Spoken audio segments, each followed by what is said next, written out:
우리가 새벽마다 이렇게 요한복음 강해를 계속 하고 있습니다. 하나님의 말씀에 은혜가 있고 벌써 이렇게 3장을 우리가 지나가고 있는데요. 오늘 이제 세례 요한의 그런 마지막 증거하는 그런 모습을 볼 수가 있습니다. 특별히 오늘 말씀을 통하여서 아들을 믿는 자에게는 영생이 있다. 그 아들을 누구냐? 그 아들은 만물을 다 그의 손에 가지신 분이다. 이렇게 오늘 말씀에 증거하고 있습니다. 그러니 천하에 구원받을 다른 이가 없고 오직 예수 그리스도만을 붙들고 또 그에게 나아가야 되는데 그에게 모든 것이 다 있다. 그의 손에 있다. 이렇게 세례 요한은 증거하고 있습니다. 우리가 간혹은 하나님에게도 대적을 하지 않습니까? 사람들끼리 시기하고 질투하는 것도 있지만은 가만히 그 본질을 들여다보면 하나님의 일에 대해서 질투하고 그것을 거역하는 간혹은 시기하는 이런 모습도 볼 수가 있는데 세례 요한의 가장 우리가 세례 요한을 통하여서 새로운 시대가 준비되는 것은 바로 겸손이요 또 순종이요 무엇보다도 진리에 충실하다. 내가 어떤 자리인가를 바로 아는 것이죠. 자기가 누군지를 모르는 것입니다. 내가 어디에서부터 타냈고 어디에서부터 하나님이 나를 웅덩이같이 드러내셨는지 그런 것을 모르고 아주 자연자재하면서 내가 내 스스로 된 줄 알고 이런 항상 교만함이 우리 안에 있습니다. 주의 일을 한다 하면서도 그 거룩한 일을 한다고 하면서도 이러한 일들이 또 우리 안에 도사리고 있고 내 안에 기본적으로 명예심과 또 자랑과 이런 것들이 도사리고 있는데 세례 요한은 그런 부분에서 아주 지극히 자기 자신의 이치를 똑바로 직시하고 그리고 자기의 일의 그 의미가 뭐냐? 바로 신랑의 친구로 신랑이 신부를 취하는 것을 기뻐하러 왔다. 우리 지난주에 봤지만은 참 이게 얼마나 본질에 충실한 것입니까? 신랑의 결혼식에 하객으로 간 사람이 신랑의 자리에 서서야 되겠어요. 신부를 잘 맞이한다고 시기하고 질투해서 되겠냔 말이에요. 신랑을 축하해주고 좋은 신부를 맞이하는구나. 예수님께서 천국 잔치로 우리를 생명에 이끄시는 그 잔치에서 그저 기뻐하고 화답하고 즐거워해야 되는 그런 모습인데요. 오늘에 보면 34절에 하나님이 보내신 이는 저는 항상 이것을 이렇게 문장으로 생각해 볼 때마다 참 마음에 그런 은혜가 됩니다. 하나님은 목적어가 될 수 없잖아요. 하나님은 주어잖아요, 항상. 그런데 또 하나님은 스스로 계시기 때문에 아무것도 목적으로 삼으실 수 없으시죠. 하나님의 직접적인 목적어가 될 수 있는 존재는 없죠. 하나님은 스스로 계시고 홀로 영원하시기 때문에. 그래서 하나님은 스스로를 목적으로 삼으시는 거예요.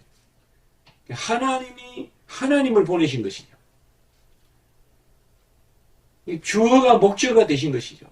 하나님이 하나님을 보내시는데 인격이시기 때문에 하나님이 하나님을 보내신다는 것이 그저 수사적이고 그저 변정법적인 그런 말장난이 아니다 이 말이에요.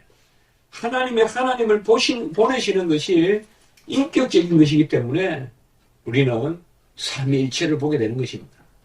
삼위일체 하나님이 아니고서야 하나님이 하나님을 보내실 수 없는 분이에요. 오직 삼위일체 하나님만이 하나님이 하나님 자신을 보내시는데 그 하나님이 하나님 자신을 보내시는 그 자신 보내시는 받은 분이 바로 아들이다 이 말이에요. 그래서 삼위일체 아버지는 아들을 보내시고 이게 지극히 낮아지신 것이요 바로 경륜입니다. 하나님이 살아계신 경륜이고 하나님이 보내시니 어찌 아들에게 보내신 이라는 이런 수동태를 써서 행위를 당하시는 이런 모습을 쓸 수 있겠습니까? 아들도 스스로 계시는 분이고 스스로 역사하시는 분인데, 그러나 우리를 위한 것이죠. 사랑이죠. 그래서 여기에서 하나님이 보내신 이는, 이것을 간혹 주석가들은 세례 요한이라고도 주석하지만은 이것은 35절과 같이 비추어 보면 예수 그리스도를 칭하는 것이 분명합니다. 그래서 하나님이 보내시니 이분은 바로 예수님. 예수님은 하나님의 말씀을 한다. 34절에 그렇게 말씀하고 있습니다. 그분은 말씀을 하는데 말씀을 받아서 하시는 분이 아니고 또 말씀에 관해서 전하는 분이 아니고 말씀 자신이시죠. 그래서 그 자신이 말씀으로서 말씀을 하시는. 그러니까 뭐예요? 완전한 계시고 또 본인이 말씀이시고 본인이 계시시죠. 그러니까 형식이 아니고 그 자체시죠. 그렇기 때문에 예수 그리스도께서는 하나님의 말씀으로서 하나님의 말씀을 하시는 분이다. 우리가 한번 로고스니 또 레마니 해서 본질적인 말씀, 선포된 말씀 이렇게 나누기도 하지만은 사실은 우리 주님 안에서 이런 것은 분리가 되지 않습니다. 로고스가 레마시고 또 레마가 로고스가 되시는 그런 말씀입니다. 바로 말씀, 본질적인 말씀이 선포된 말씀이다. 그래서 주님께서는 이 땅에 오셔서 길이요 진리요 생명이다. 누구도 이렇게 이다라고 할 수 없습니다. 길에 관해서, 우리는 길에 관해서 또 진리에 관해서 생명에 관해서 전하는 거예요. 제가 길이요 진리요 생명이다 그러면 그것은 안 될 일이죠. 그것은 참남한 것이고 그건 즉 그리스도고 그것은 이단이죠. 그러나 주님께서는 길이요 진리요 생명이심이 마땅하시죠. 그분은 단순히 길이요 진리요 생명에 관해서만 전하시는 분이 아니죠. 주님 자신이 길이요 진리요 생명. 주님은 생명의 길을 제시해 주시지만 주님으로 말미암지 않고는 누구라도 생명에 이를 자가 없죠. 그렇기 때문에 그분께서는 길이요 진리시요 생명으로 자기 자신을 증거하시는 분이시다. 그래서 그분은 영이시다. 영이라는 말은 스스로 계시면서 살아 계시면서 자기 자신을 드러내시고 또 역사하시는 분이시다. 이 스스로 영이신 주님께서 세례를 받으셔서 성령을 받으셨습니다. 34절에 보면 하나님이 성령을 한량없이 주셨습니다. 이 부분도 우리가 잘 봐야 됩니다. 오늘날 신정통주의자들이 칼 바르트나 에밀 브루너나 이런 사람들은 이 부분을 주로 성령을 받았다. 우리가 동일한 수세, 그때 성령을 충만하게 받았다. 그래서 너무 양적으로만 비교합니다. 저도 신학교 다닐 때 성령을 한량없이 받았다. 이게 신성이고 우리는 성령을 그냥 받은 것이다. 이렇게만 설명을 하는데 이것은 어떻게 보면 조금 약한 설명입니다. 주님의 완전하심과 우리의 불완전함을 비교해서 주님은 완전하시고 우리는 불완전하기 때문에 주님은 주님이시다. 그렇게 말하는 논법은 이것은 지극히 잘못된 논법이에요. 우리 공로를 헤아리는 논법이에요. 주님은 하나님의 아들이시잖아요. 영이시잖아요. 신이 영이신 분이 성령을 받으신 거죠. 이것은 어떻게 우리가 생각해야 되느냐. 주님께서는 인성으로는 성령을 받으셨어요. 세례를 받으셨어요. 그러나 세례를 받으실 분이 아니에요. 죄가 없으신 분인데 그리고 왜 세례를 받으셨느냐. 결국은 주님께서 세례를 받으심으로 영의 세례를 받으심으로 우리도 영의 세례의 자리에 세우시고 우리도 그 영으로 인치시려고 세례를 받으신 거예요. 결국 주님께서 성령으로 세례를 받으신 것은 스스로 영으로서 하나님으로서 사람이 되셔서 그 인성 가운데 세례를 받으신 것은 결국은 공생애의 출발이에요. 그래서 세례 받으심이 공적인 생애를 출발하는 것으로 우리가 보는 건 그것이 바로 여기에 이유가 있어요. 왜냐? 바로 예수님께서 세례를 받으심으로 우리가 그 자리에 서게 하시는 거예요. 그래서 우리도 성령 세례를 받게 하시고, 그런데 그 예수님은 누구시냐? 오늘 34절의 말씀이 중요한 것은 자기 자신의 말씀이시고 자기 자신을 드러내시는 분이다. 바로 진료가 자기 자신이다 이 말이에요.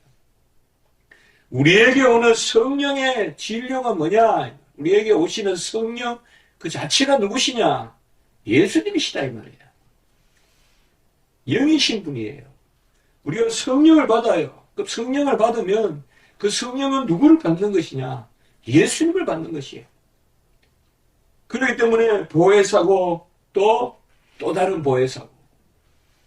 이게 신약과 구약의 차이점입니다. 제가 요새 헤르만 바빙크의 책을 새로 한국말로 이제 번역을 해서 4권이 다 나와서 지난 주간에 1권 읽고 이제 2권째 이렇게 읽고 있는데요. 이 부분의 바빙크 해석이 참 와닿더라고요. 바로 제가 금방 말씀드린 바로 그런 부분들입니다. 우리 교단에도 이 부분을 잘못 해석해서 지금 곤욕을 치르고 있고 그런 분도 있는 것으로 제가 알고 있습니다. 너무 예수님을 우리가 그 성육신의 비밀을 고백하면서 그분의 신성과 인성 가운데 항상 우리가 헤아려야 돼요. 버릇같이 예수님의 신인성을 함께 생각해야 돼요. 예수님의 신성은 신학에만 있고 요한복음 1장 1절에만 있는 것이 아닙니다. 예수님의 신성은 항상 인성과 함께 계세요. 그러니까 인성은 때가 되어 모태에서 성령으로 조성되신 것이지만 이 인성 항상 신성과 함께 계시다면 신성과 함께 계시지 않은 적이 없단 말이에요. 그렇기 때문에 예수님이 세례를 받아서 성령을 활력시 주심이니라. 이런 부분을 가지고 너무 우리도 세례받았고 예수님도 세례받았고 그래서 예수님이 은혜가 넘치고 이렇게만 비교해 나가면 예수님은 잘해야 우리가 모범밖에 안 된다 이 말이에요. 이 칼 바르트나 이런 사람들이 성령론이 보면 오늘날 WCC의 성령론도 그렇고 주로 이런 데 붙들려 있어요. 분명히 우리가 기억해야 될 것은 예수님은 영이시요. 그때 영이라고 할 때는 성부, 성자, 성령을 다 칭하는 영이에요. 성령은 영으로서 성령이에요. 성부도 영으로서 성부시고 바로 예수님도 영으로서 성자세요. 그 영이신 예수 그리스도께서 성령을 받으셨다. 이 말은 신성과 인성 가운데 계시는 분으로서 그렇기 때문에 그분이 그 받으신 영으로 우리에게 주시는 것이에요. 이럴 때는 뭐예요? 바로 그분이 우리의 중보자가 되시기 때문에. 그래서 중보자는 성령의 충만함을 받습니다. 그래서 한량없이 성령을 받으신 것입니다. 이 예수 그리스도께서 모든 것을 아버지께서 주셨다. 이것도 또 역시 삼위일체적인 그런 표현이라고 볼 수 있습니다. 아버지께서 아들을 사랑하사 아버지와 아들의 관계는 굳이 말한다면 성부와 성자의 관계는 사랑입니다. 이 부분도 우리가 잘 생각을 해봐야 되는데요. 성부, 성자, 성령은 성부로부터 나시고 또 성령은 또 성자, 성부로부터 나오시는데 이 성부, 성자, 성령의 이 삼위의 관계의 어떤 기본적인 그런 본질이라고 할까요? 그게 바로 사랑입니다. 그래서 아버지께서 아들을 사랑하사 만물을 다 그의 손에 주셨다라고 이렇게 말씀하고 있습니다. 모든 것을 다 아들의 손에 주셨다. 마태복음 28장 18절 마지막 부분 마태복음에 보면 하늘과 땅의 모든 권세를 내게 주셨으니 하늘과 땅의 모든 권세를 다 내게 주셨으니 또 마태복음 11장 27절도 보면 내 아버지께서 모든 것을 내게 주셨으니 그러니 그 다음에 뭐예요? 수고하고 무거운 짐이다 다 내게로 오라. 아버지께서 모든 것을 내게 주셨으니 우리가 또 요한복음도 읽다 보면 이런 말씀을 만날 수 있죠. 요한복음 16장 15절에 보면 무릇 아버지께 있는 것은 다 내 것이라. 이렇게 이제 말씀하고 있습니다. 바로 모든 것을 아버지가 아들에게 다 주셨다. 물론 아들은 아버지와 모든 것을 함께 가지시는 분이죠. 본질상 한 분이시죠. 그러나 경륜을 이루기 위해서 다 그분에게 주셨다. 아들은 받으실 게 없는 분이에요. 아들은 세례를 받을 필요도 없으신 분이요. 아들은 권능을 받을 필요도 없으신 분이요. 아들은 스스로 영이시기 때문에 어떤 충만을 받을 필요가 없으신 분이에요. 그런데 우리를 위해서 받으시는 거예요. 아버지가 아들에게 모든 것을 다 주셨다는 것은 우리를 위해서 다 주셨다는 거예요. 우리를 위해서 다 주셨다. 뭐야? 중보자로서의 아들의 일을 이루시라고 다 주신 것이다. 그러므로 그분이 우리를 위하여 모든 것을 지고 가신다. 스스로 지시는 게 아니라 우리에게 나눠주시려고 지시는 분이다. 모든 것을 다 주님의 손에 주셨다. 우리도 하나님의 자녀로 삽니다마는 이런 예수 그리스도, 내가 채우는 것이 아니라 남을 채우시려는 우리 주님, 우리를 구속하시려는 주님께 다 주셨다. 우리도 내 손을 버릴 때 내가 취할 것으로 여길 것이 아니라 남을 위해서 하나님 앞에 구하면, 주의 뜻을 위하여 구하고 하나님의 뜻을 위하여 구하면 우리의 손에도 주님께서 만물을 다는 아니더라도 필요한 대로 채워주실 줄 믿습니다. 하나님께서 우리에게도 주십니다. 이게 손은 제가 승리라고 하지 않습니까? 바로 승리에 맡기시는데 아들의 승리에 다 주셔서 맡기고 아버지는 다 주시고, 그리고 뭐예요? 내 몰라라 하시고 엘리 엘리 라마 사박다니, 결국 아버지와 아들이 함께 구원을 이루어 가시는 거예요. 아들에게 다 주시고 너는 내 아들 아니다 이렇게까지 선포하시잖아요. 엘리 엘리 라마 사박다니. 뭐예요 그냥? 내가 너에게 다 준 것은 너에게 다 준 것이 아니라 나에게 속한 백성들에게 그것을 다 주라고 주신 것이다. 그렇게도 볼 수가 있죠. 아버지의 것을 아들은 누리는 것이 아니라 아버지의 뜻을 아들은 이루시는 것이죠. 아버지의 뜻을 이루는 것이죠. 우리도 주님과 같이 이 땅의 삶을 가집니다.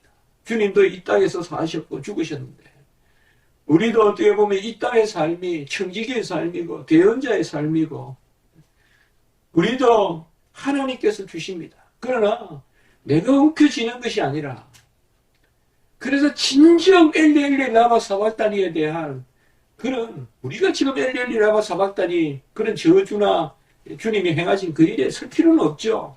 그러나 더 한꺼풀 우리가 깊이 묵상하고 깊이 주님의 사역에 동참하는 주의 사도라고 할 때는, 주의 종이라고 할 때는 바로 엘리엘리 라마 사박다니의 마음도 우리가 읽어야 돼요. 모든 것을 우리에게 주시되 그 주시는 것이 나에게만 머물러 있도록 주신다 그러면 이미 그것은 천국의 삶이죠. 이 땅의 삶은 뭐냐? 나의 것으로만 여기지 말고 베풀으라 이 말이에요. 그게 우리 인생의 의미입니다. 그래서 어떻게 보면 주의 일을 위하여 고민하는 것은 합당해요. 주의 일을 위하여 끙끙 앓는 것은 합당해요. 어떻게 주를 위해 살고 어떻게 주를 위하여 베풀 것인가를 놓고 구하는 것은 합당해요. 그것을 뭐 지나치게 구한다, 지나치게 어떻게 한다 그렇게 할 필요가 없어요. 주님은 이런 부분에서 분명히 우리에게 더 채워주실 줄 믿습니다. 하나님 나라의 일을 아버지께서 아들에게 다 주신 것은 아들을 버리기 위해 하신 것이에요. 역설적으로 들리는 것이 아니라 이것이 바로 십자가의 신앙이에요. 다 주신 것은 버리시려고 주신 거예요, 아들을. 그건 뭐예요? 아들은 다 받은 것을 가지고 누리는 것이 아니라 아버지의 뜻을 이루는 것이에요. 그것이 이생의 삶의 의미예요. 이생의 삶은 다 지나갑니다. 10년 후에, 20년 후에, 30년 후에, 40년 후에 다 죽습니다. 그러면 우리가 하루하루의 삶을 어떻게 살아야 되느냐? 바로 이런 부분을 통하여 근본적으로 우리는 아들의 사역을 바라봐야 돼요. 그것이 바로 주의 일꾼되고 주의 백성들의 바탕한 것입니다. 예수님의 손에 모든 것을 주셨습니다. 주님께서 하나님의 드러내심이요, 이루심이요, 통치하심이요. 우리의 만왕의 왕이 되신 것은 자기 자신을 다 주심으로 말미암아 다 주셨기 때문에 왕이 되십니다. 오직 그 아들이 바로 우리에게 자기 자신을 주시려고 오셨기 때문에 모든 것을 아들에게 주신 그 아들만 영접하면 우리가 모든 것을 누린다. 다른 것이 더 필요 없다 이 말이에요. 이 아들을 영접하는 길이 36절에 보면 믿음입니다. 믿음이 아들을 받아들이는 것입니다. 믿음은 아는 것이요, 인정하는 것이요, 신뢰하는 것입니다. 이것을 믿음의 세 요소라고 하죠. 믿음은 아는 것이요, 그렇게 인정하는 것이요, 그리고 그것을 신뢰하는 것입니다. 이 믿음이 없이는 하나님을 기쁘시게 못하고, 이 믿음은 바로 아들을 믿는 믿음입니다. 아들을 통하여, 아들 안에서 아들을 믿기를 원하십니다. 그것이 아버지의 뜻입니다. 이 믿는 것이 무엇이냐? 오늘 36절에 바로 대꾸가 되어 있는 게 순종한다는 뜻입니다. 그래서 이 믿음과 순종은 동시적인 것이요, 이시적인 것이 아닙니다. 믿음으로 순종에 이른다. 로마서 1장에 말씀이 있지만은 순종과 믿음이 동시적이다. 이 말은 뭐예요? 순종이 우리로부터 나온 것이 아니다는 뜻이에요. 순종이 우리로부터 나왔다 그러면 내가 먼저 순종해서 믿게 될 것이요. 또 순종 없이 우리에게 그저 믿음이라는 것이 그저 우리에게 역사한다 그러면 그저 순종은 믿음의 열매일 뿐이죠. 그렇게 봐봐. 이렇게 보나 저렇게 보나 다 그 근원이 우리에게 있게 됩니다. 그러나 믿음과 순종이 동시적이다라고 우리가 말할 때는 이것은 선물입니다. 이 순종은 무엇에 대한 순종이냐? 영의 감동에 대한 순종이죠. 성령의 감화에 대한 순종이죠. 그러니까 믿음이라는 것은 성령의 감화에 순종하는 것입니다. 이 성령의 감화에 순종하는 믿음이 있는 자에게는 영원한 아들됨이 있고, 그리고 그렇지 못한 자에게는 이 영의 역사를 거역하고 성령을 해방하고 성령을 받아들이지 못하는 사람은 영성을 보지 못하고 진노가 머물러 있다. 저주 상태에 있다. 진노는 우리가 좀 적극적인 의미라기보다 진노라는 것은 그냥 두심입니다. 저기 건너편에 주님께서 서서 우리를 부르시고 다리가 있는데도 그 다리를 안 건네는 거예요. 믿지 못해서. 내가 그 다리를 건너면 다리가 무너질까 부서질까 믿지 못하고 감동을 주는데도 건너가면 될 것 같은데 부르시는데 주님께서 뭐 안 건너가는 거예요. 불신하는 거예요. 그리고 다리 건너편에 있는 게 그게 저주예요. 뭐 다리 건너편으로 하나님이 폭격을 하시고 뭐 그거에 뭐 사자를 불러다 죽이고 그게 아니라 다리를 안 건네는 게 저주예요. 슬피 울며 이를 갈미 있는 거예요. 하늘문이 열렸는데 들어가지 못하는 거예요. 그게 바로 저주예요. 믿음의 순종. 오라, 오라 부르시는데, 아브라, 아브라 하시는데, 그 다리를 건너면 되는데, 우리는 구원의 믿음을 다 가졌습니다.